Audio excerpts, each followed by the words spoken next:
Everyone, आज हम इस वीडियो में डिस्कशन करने वाले हैं 5 मार्च 2024 के मोस्ट इंपॉर्टेंट करंट अफेयर्स के क्वेश्चंस का।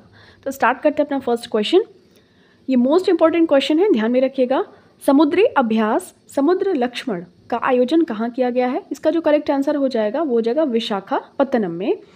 मैरीटाइम एक्सरसाइज समुद्र लक्ष्मण हैज़ बीन ऑर्गेनाइज्ड। अब देखिए इंपॉर्टेंट फैक्ट्स की बात करें तो समुद्री अभ्यास समुद्र लक्ष्मण है, ये भारत और मलेशिया के बीच में आयोजित किया गया।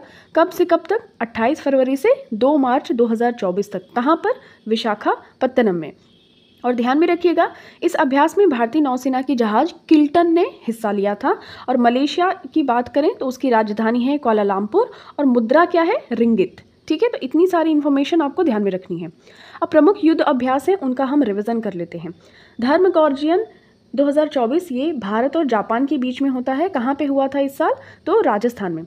सदा तानसिक 2024 तो ये भारत और सऊदी अरब के बीच में होता है, राजस्थान में आयोजित हुआ।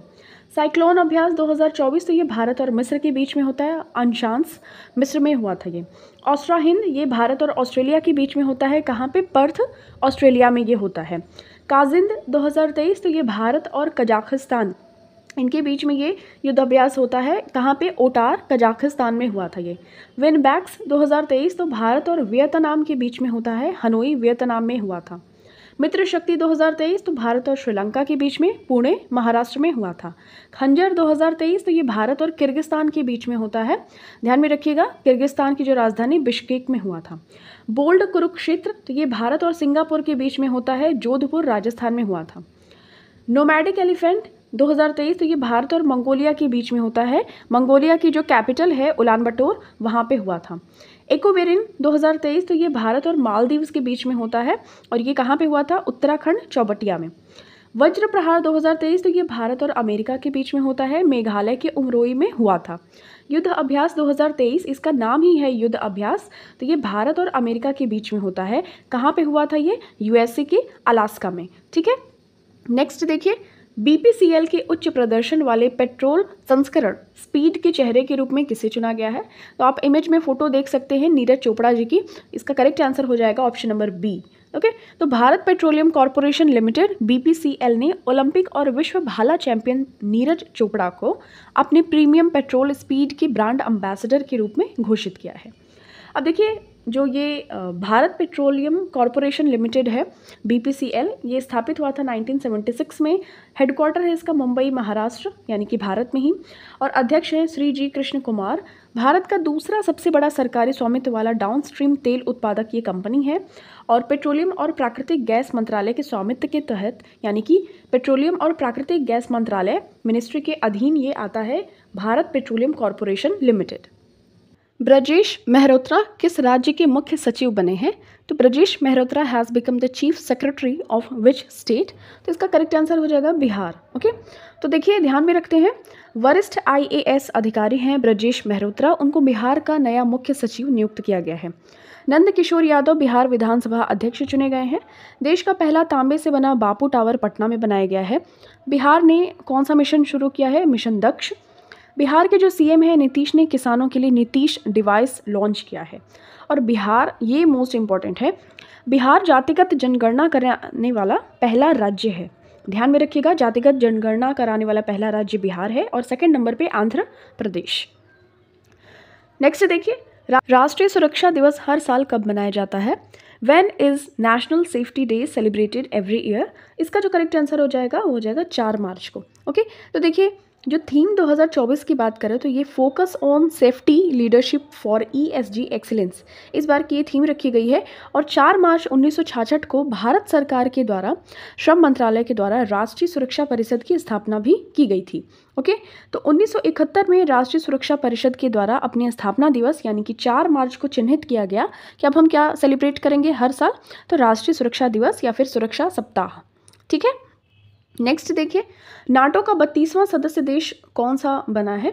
इसका जो करेक्ट आंसर हो जाएगा स्वीडन। तो देखिए ध्यान में रखिएगा, हंगरी की संसद ने नाटो में शामिल होने के लिए स्वीडन की दावेदारी को मंजूरी दी है। इसके बाद अब स्वीडन नाटो में शामिल होने के लिए तैयार है। तो फिनलैंड देखिए 2023 में नाटो में शामिल हुआ था, अभी बात करें तो स्वीडन शामिल हो जाएगा। स्वीडन की राजधानी है स्टॉकहोम, मुद्रा है क्रोना, सिप्री एक स्वतंत्र अंतर्राष्ट्रीय संस्थान है जो संघर्ष आयुध हथियार निरस्त्रीकरण पर अनुसंधान के लिए समर्पित है। ध्यान में रखिएगा। नेक्स्ट देखिए, नाटो के बारे में बात करें तो नाटो यूरोप और उत्तरी अमेरिका में स्थित देशों का एक अंतर सरकारी राजनीतिक और सैन्य गठबंधन है। नाटो की स्थापना अप्रैल 1949 में हुई थी। मुख्यालय ब्रुसेल्स बेल्जियम में है। महासचिव है जेंस स्टाल्टेनबर्ग और सदस्य देश है 31वां देश, ये फिनलैंड बना था। 31 देश हैं नाटो में, ठीक है। अब स्वीडन की शामिल होने की बात की जा रही है। किस राज्य की चांदी की तारकशी को जीआई टैग मिला है? इसका करेक्ट आंसर हो जाएगा, वो जाएगा कटक यानी कि उड़ीसा। तो उड़ीसा के जो सिल्वर तारकशी है हैज़ गॉट जीआई टैग। तारकशी क्या होता है? एक ऐसी कला होती है जिसमें पीतल, तांबे या चांदी के तारों को लकड़ी में जड़ा जाता है और उसे एक इस तरीके की संरचना या कोई भी संरचना बनाई जाती है, ठीक है। तो कटक यानी कि उड़ीसा की प्रसिद्ध चांदी तारकशी को जीआई टैग मिला है, ध्यान में रखिएगा। हाल ही में प्रदान किए जीआई टैग का रिवीजन कर लेते हैं। मोनपा हैंडमेड कागज वांचो शिल्प, ये अरुणाचल प्रदेश का है, ठीक है। कच्ची खरेक खजूर, ये गुजरात का जो ये है खजूर, इसको जीआई टैग मिला है। बेसन के लड्डू अयोध्या वाले। रेड आंट चटनी मतलब कि लाल जो चींटियों की चटनी है उड़ीसा का। अभी एक और उड़ीसा की चांदी की तारकशी को भी मिल गया। भारतीय फार्माकोपिया को मान्यता देने वाला दुनिया का पहला स्पेनिश भाषी देश कौन सा बन गया है? इसका जो करेक्ट आंसर हो जाएगा निकारागुआ। तो निकारागुआ भारत के फार्मा मानकों को मान्यता देने वाला पहला स्पेनिश भाषी देश है। भारत और निकारागुआ की सरकार के बीच फार्माकोपिया सहयोग पर एक समझौता हुआ है। 2023 में सूरीनाम ने भारतीय फार्माकोपिया को स्वीकार किया था। तो ये चीज़ आपको ध्यान में रखनी है कि स्पेनिश स्पीकिंग कंट्री है फर्स्ट इन द वर्ल्ड, तो इसने इंडियन फार्माकोपिया को ऐसे रिकॉग्नाइज किया है, ये निकारागुआ है, ठीक है। अब फार्माकोपिया क्या है? फार्माकोपिया एक बुक है जिसके अंदर सारी दवाइयों की जानकारी होती है। तो भारतीय फार्माकोपिया को आधिकारिक तौर पर 5 देशों के द्वारा मान्यता प्राप्त है। तो उसमें से देखिए अफगानिस्तान है, घाना, नेपाल, मॉरिशस, सूरीनाम, गणराज्य। तो ये सूरीनाम 2023 में इसने अपनाया था। लेकिन अब कौन बन गया है? निकारागुआ। निकारागुआ भी अब भारतीय फार्माकोपिया को एक्सेप्ट करता है। तो निकारागुआ की बात करें तो ये उत्तरी अमेरिका में महाद्वीप में ये पड़ता है स्थान। और बात करें राजधानी मानागुआ, राष्ट्रपति हैं डेनियल ऑर्तेगा, मुद्रा है कोर्डोबा और भाषा है यहाँ की स्पेनिश। नेक्स्ट, विश्व किस टीम ने प्रो कबड्डी लीग का 10वां सीजन जीता है? तो ध्यान में रखिएगा, इसका करेक्ट आंसर हो जाएगा पुनेरी पल्टन। पुनेरी पल्टन ने कबड्डी लीग का ये जो है 10वां सीजन जीता है और हरियाणा स्टीलर्स को हराकर। तो हरियाणा स्टीलर्स ये क्या बन गई है? सेकेंड रैंक पे। पुनेरी पल्टन ने क्या जीता है? पीकेएल यानी कि प्रो कबड्डी लीग के 10वें सीजन का खिताब। 10th प्रो कबड्डी लीग कुल टीम इसमें होती हैं 12। विजेता Puneri Paltan, runner up Haryana steelers. सबसे मूल्यवान खिलाड़ी असलम मुस्तफ़ा, ये पुनेरी पल्टन के हैं। रेडर ऑफ द सीजन ये आशु मलिक है दबंग दिल्ली से। सीजन का युवा खिलाड़ी ये योगेश है दबंग दिल्ली से, ठीक है। पुस्तक स्वैलोइंग द सन और नॉवेल किसके द्वारा ये लिखा गया है? इसका करेक्ट आंसर हो जाएगा लक्ष्मी मुरुदेश्वर पुरी। तो संयुक्त राष्ट्र की पूर्व सहायक महासचिव लक्ष्मी मुरुदेश्वर पुरी ने यह पुस्तक लिखी है, स्वैलोइंग द सन और नॉवेल, ठीक है, ध्यान में रखिएगा। नेक्स्ट, हाल ही में प्रकाशित पुस्तक एक असामान्य प्रेम, ये चित्रा बनर्जी दिवाकरुणी की है। Gandhi a life in 3 campaign, ये एमजी अकबर की है। स्वर्ग में आपका स्वागत है ट्विंकल खन्ना की है। 2 बच्चों की छाया में, ये डॉक्टर हेमा जोशी की है, ओके। लोकप्रिय शब्द जूस जैकिंग किससे संबंधित है? साइबर हमले से ये संबंधित है, जूस जैकिंग, ओके। अब देखिए बात करते हैं जूस जैकिंग साइबर हमले का एक रूप है जहां हैकर्स सार्वजनिक यूएसबी चार्जिंग पोर्ट के साथ छेड़छाड़ करते हैं, ये जूस जैकिंग होता है। उन्हें मैलवेयर से संक्रमित करते हैं और हार्डवेयर परिवर्तन करते हैं जो उनसे जुड़े उपकरणों से डेटा चोरी करने की अनुमति देते हैं। इसमें बेसिकली जूस जैकिंग में डेटा चोरी हो जाता है और ये साइबर हमले से रिलेटेड है, ध्यान में रखिएगा। अब देखिए ये क्वेश्चन आपके लिए है, इसका करेक्ट आंसर आपको कमेंट सेक्शन में देना है। एनएसजी के नए महानिदेशक के रूप में किसे नियुक्त किया गया है? Who has been appointed as new director general of NSG?